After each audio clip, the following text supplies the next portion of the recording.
Hello friends, welcome to நிர்மூ லித்து vlogs. இன்றைக்கி மார்னிங் டிஃபன் இட்லியும் மட்டன் குழம்பும் தான். இந்த மாதிரி ஒரு தடவை ட்ரை பண்ணி பாருங்கள், சூப்பராக இருக்கும். அதுக்கு ஒரு பேனில் சின்ன வெங்காயம் போட்டு தேவையான அளவு ஆயில் சேர்த்திக்கலாம். இப்போ வெங்காயம் நல்லா வணங்கினதும் அதில் 2 தக்காளி போட்டுக்கலாம். பெரிய சைஸ் தக்காளினா 1 போதும். வெங்காயமும் தக்காளியும் நல்லா வணங்கினதும் மசாலா சேர்த்திக்கலாம்.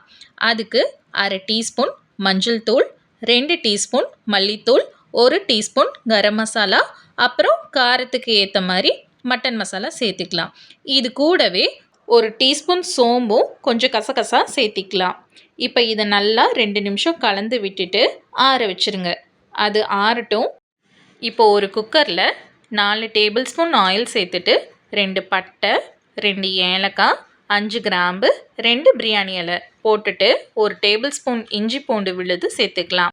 அதோட பச்சை வாசனை போனதும் மட்டன் போட்டுக்கலாம். இது கூடவே 2 கொத்து கருவேப்பிலை போட்டுருங்க. மட்டன் நல்லா எண்ணெயில் வணங்கட்டும். இப்போ இதோட தேவையான அளவு உப்பு சேர்த்துட்டு நல்லா கலந்து விட்டுருங்க. இப்போ நல்லா கலந்ததும் மட்டன் வேகிற அளவுக்கு தண்ணி சேர்த்துக்கலாம். ஒரு கொதி வந்ததும் குக்கர் மூடி போட்டு வச்சாச்சு. 4 to 5 விசில் விட்டுக்கோங்க. நெக்ஸ்ட்டு ஒரு மிக்சி ஜாரில் கொஞ்சம் துருவின தேங்காய், அதோட நம்ம ஆற வச்ச மசாலாவை சேர்த்தி நைஸாக அரைச்சிக்கலாம். இந்த மசாலாவை நல்லா தண்ணி ஊற்றி கலந்து விட்டுருங்க. ஒரு 5 நிமிஷம் போல் வேகட்டும். இப்போது நம்ம மட்டன் குழம்பு சூப்பராக ரெடி ஆயிடுச்சு. கொஞ்சம் மல்லித்தலை போட்டுட்டு நம்ம ஸ்டவ்வை ஆஃப் பண்ணிடலாம். நெக்ஸ்ட்டு மட்டன் வறுவலுக்கு ஒரு பேனில் 3 டேபிள் ஸ்பூன் எண்ணெய் ஊற்றிட்டு அது காஞ்சதும் கொஞ்சமாக கடுகு சேர்த்திக்கலாம். கடுகு வெடித்ததும் அதில் 2 பெரிய சைஸ் வெங்காயம் போட்டு நல்லா வணக்கி விடுங்க. வெங்காயம் வணங்கினதும் 2 கொத்து கருவேப்பிலை சேர்த்திக்கலாம்.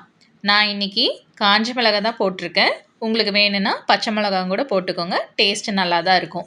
இப்போ குழம்புலேருந்து எடுத்த மட்டனை போட்டுட்டு அதுக்கு தேவையான மட்டன் மசாலாவும் காரத்துக்கு ஏற்ப மிளகாய் தூள் போட்டு தேவையான அளவு சால்ட்டு போட்டுக்கோங்க.